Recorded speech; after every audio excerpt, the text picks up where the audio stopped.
Do you testify that the testimony you're about to give before this committee will be the truth, the whole truth, and nothing but the truth to help you God? Thank you all.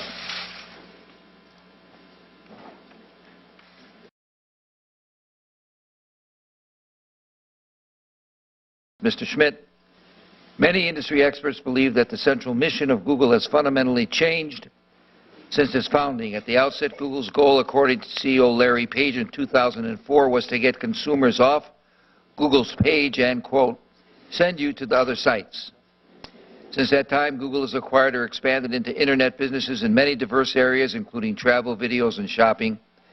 And now we hear you say you want to provide consumers the answers to questions, not merely links to websites that provide those answers. So what do you say to those who argue that there's a fundamental conflict of interest between only providing unbiased web links and now providing answers, when you own many of the services providing the answers? As a rational business trying to make the most profit, wouldn't we expect Google to favor its products and services in providing these answers? I'm not sure Google is a rational business trying to maximize its own profits, Senator. As we addressed in our founding of the IPO letter, the founder's letter, Google is run under a set of principles that are really quite profound within the company. And one of the most important principles is solve the problem that the consumer has. So 10 years ago, the best answer may have been the 10 links that we saw. But the best answer today may be that we can algorithmically compute an answer and do it quicker. Think of it as if you're looking for an answer, you want the answer quickly. And speed matters, especially at the scale that we are at. So if we can calculate an answer more quickly, that's an improvement for the end user.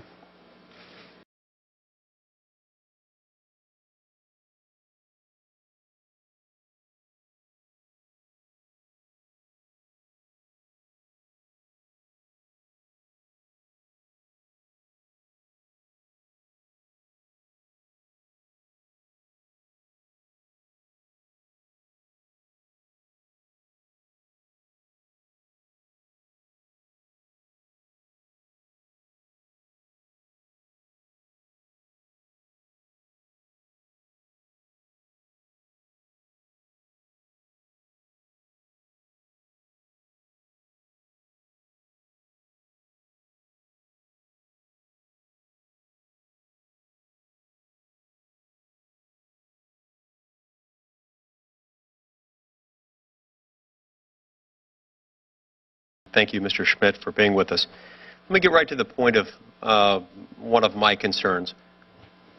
Are Google products and services offered by Google subject to the same search ranking algorithmic process as all other organic search results? They are when they're actually in ranking, in the answers that you're describing. But I think the core question that both of you addressed in your opening statements was this question where we synthesize or we come up with an answer to a question. So again, I want to just repeat that if we know the answer, it is better for the consumer for us to answer that question so that they don't have to click anywhere.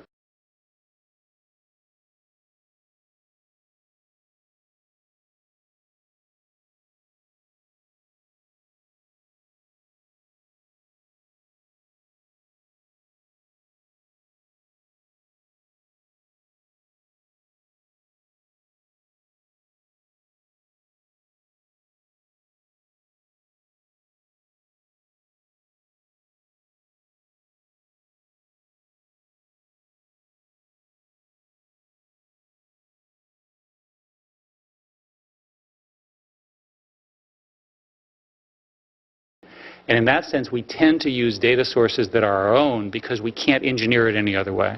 Okay. Okay. But I'm really not asking whether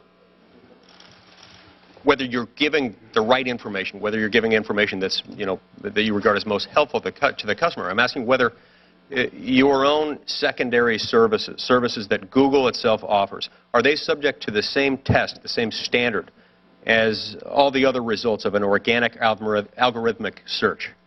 I believe so. As I understand your question, I believe the answer is yes. I'm not aware of any unnecessary or strange boosts or biases So, for example, you'll see everything is intermixed in a way that often competitors' links are in along with, for example, YouTube. Okay. I'd like to show a visual aid. Let's bring up the first slide if we can, Mike.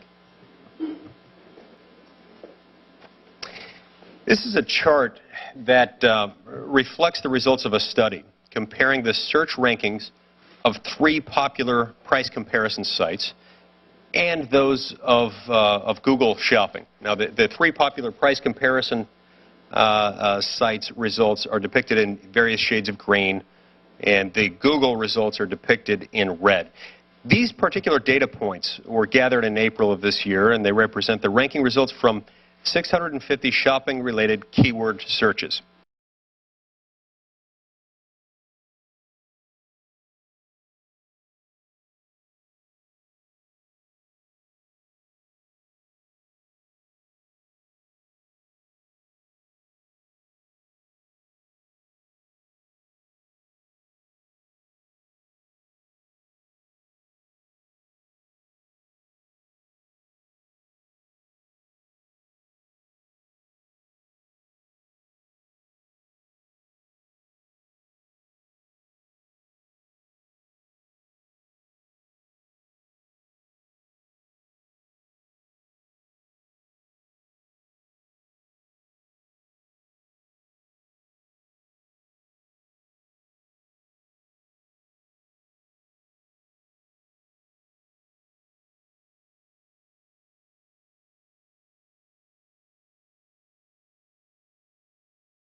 While Next Tab, Price Grabber, and Shopper all show significant variation, ranking first for some and near 50th for others, Google has a very consistent rate of success. Google Shopping ranked 3rd in virtually every single instance. So to be clear, your testimony a moment ago that these Google Shopping rankings almost exclusively in the 3rd spot are in fact the result of the same algorithm as the rankings for the other comparison sites? There's a conflation of 2 different things going on in this study, which I've not seen, so I shouldn't comment beyond that.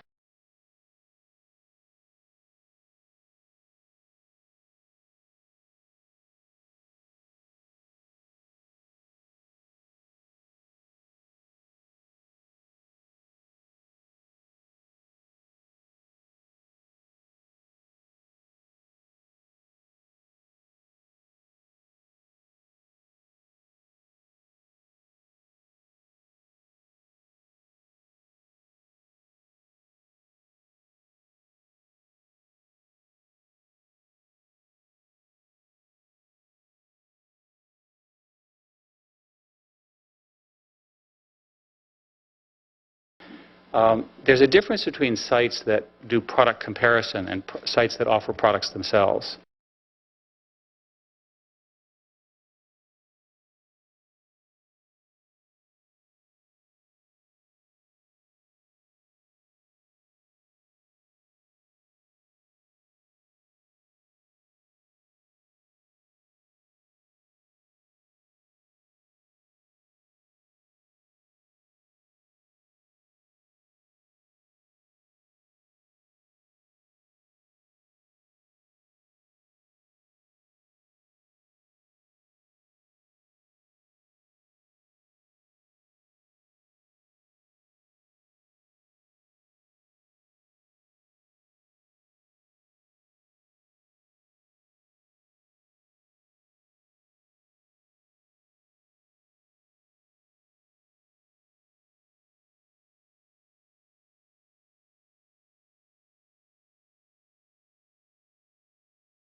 Google product search is about getting you to a product. And so we tend to look for the product as opposed to the product comparison in this particular case, which is why the product is more highly ranked than the result of a product comparison site. If you did the same study with all of the other product sites, you would find a very different result.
Okay, okay. So if we call this a product search, if we call the result a Google product result, that is not subject to the same algorithmic search input that brings about the other organic algorithmic search results. Again, I'm sorry I may have confused you, and I apologize. We do product search ranking. Things like the companies that are mentioned there are price comparison shopping. They're different animals, if you will. They're important, they do different things.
Google product search is about searching for specific products.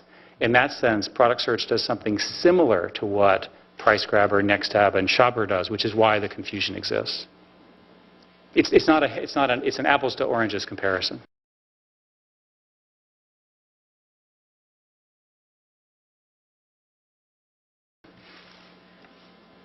Why is it that they're always third? I mean, it seems to me that this is an uncanny well, again, statistical coincidence, if we can call it that. Third every single time. I mean, there are a few outliers where you're first, or you're third, or you're fourth.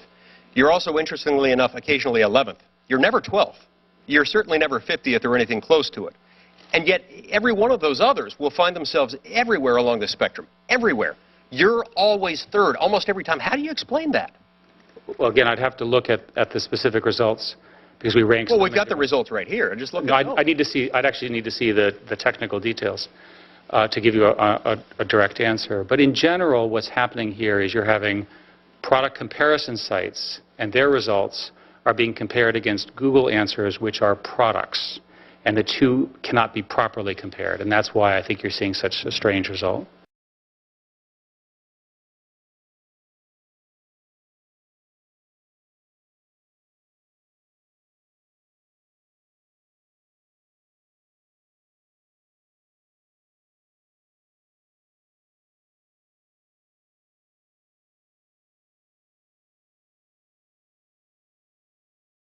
Okay, okay. It seems to me, for whatever it's worth, when I see this, when I see you magically coming up third every time, that seems to me that I don't know whether you call this a separate algorithm or whether you've reverse engineered one algorithm, but either way, you've cooked it so that you're always third. Let's move on to the next slide. Senator, may I simply say that I can assure you we've not cooked anything. Well, okay. You have an uncanny ability and an uncanny natural attraction to the number 3 in that instance. Let's look at this search result. This one is the product of a search query.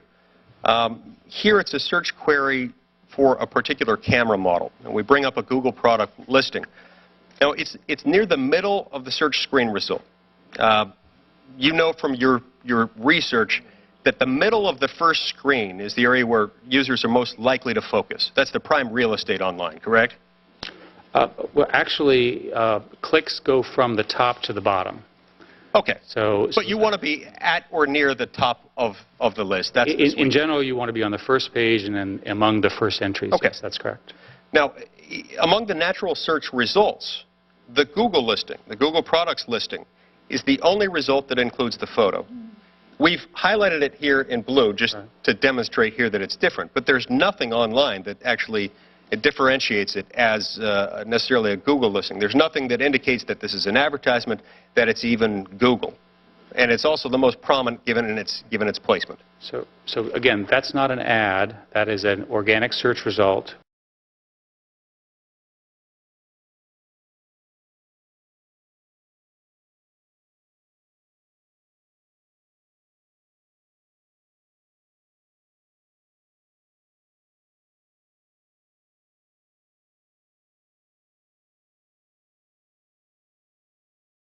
Which is triggered by a product search database which we have gathered by searching and ranking offerings from many different vendors.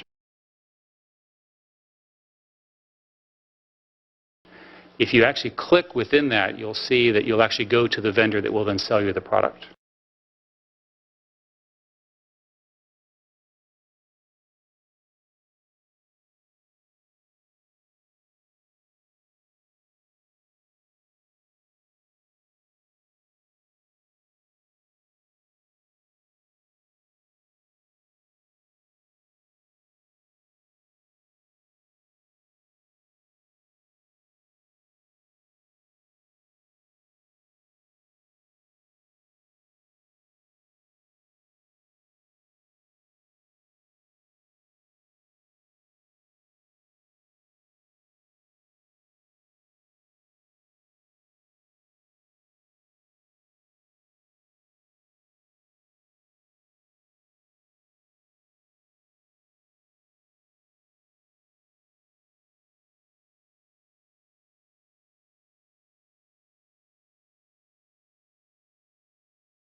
Okay. I'm going to want to follow up on that, but I see my time's expired. Thank you, Mr. Chairman. Thank you, Senator Lee.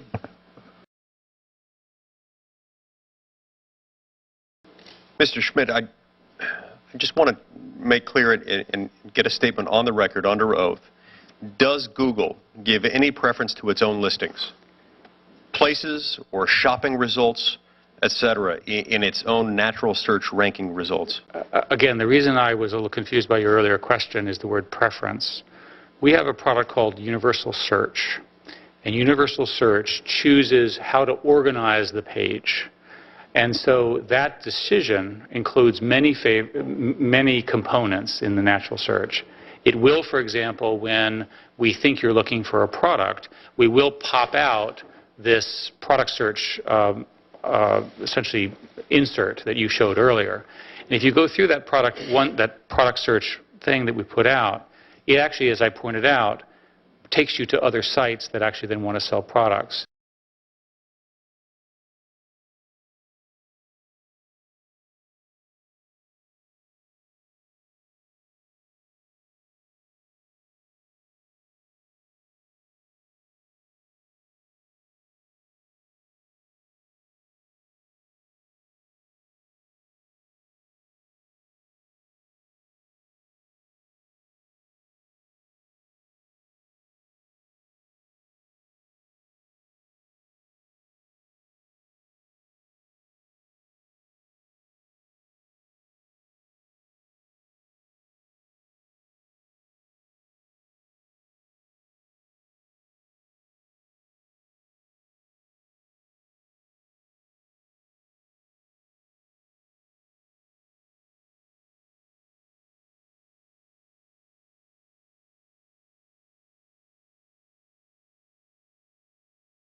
So the answer is we give preference, but we give preference in the context of our best judgment as to the sum of what the person wants to do. Did I help answer your question? I apologize for not answering earlier. Yes, I think that helps answer the question. So it does give preference to those.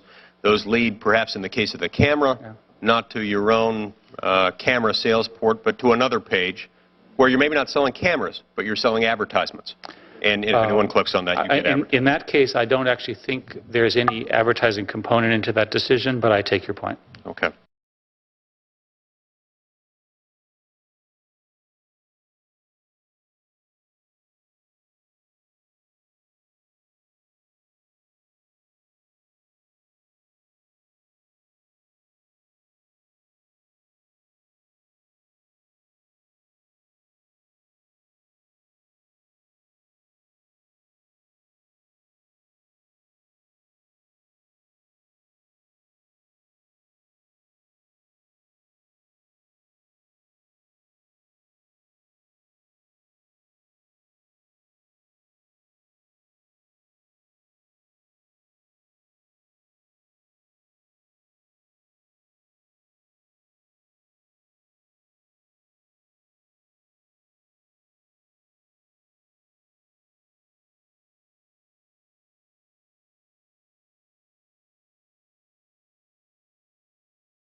In preparing for this hearing, I was uncertain as to what might be the full extent of my concerns regarding Google's current practices. But some of my fears, I have to say, have been confirmed as a result of our conversation. I'd just like to summarize, Mr. Schmidt, what some of those concerns are. I am troubled by some of Google's practices, its practice of inserting its own offerings in the midst of natural algorithmic search results, usually in the most prominent position of the page and with the most eye-catching display. And my concerns related to this are really threefold. First, this practice seems to me to leverage Google's primary search dominance, to give its own secondary services and listings an unnatural and an extraordinary advantage.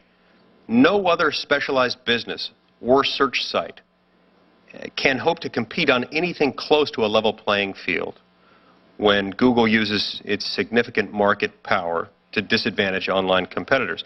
Second, this same practice that I described presents a clear and inherent conflict of interest.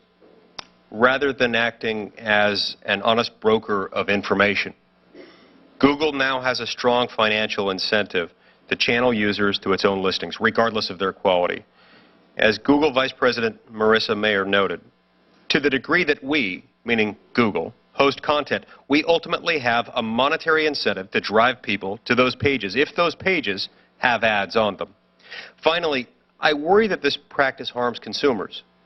Manipulating algorithmic search results violates consumers' legitimate expectations, and by unfairly disadvantaging competing services, it may ultimately reduce consumer choice and stifle innovation. Again, Mr. Schmidt, I'm troubled by what we've learned today about Google's practices, and I hope that you will take swift action necessary to resolve these concerns. Thank you very much. Thank you, Mr. Chairman.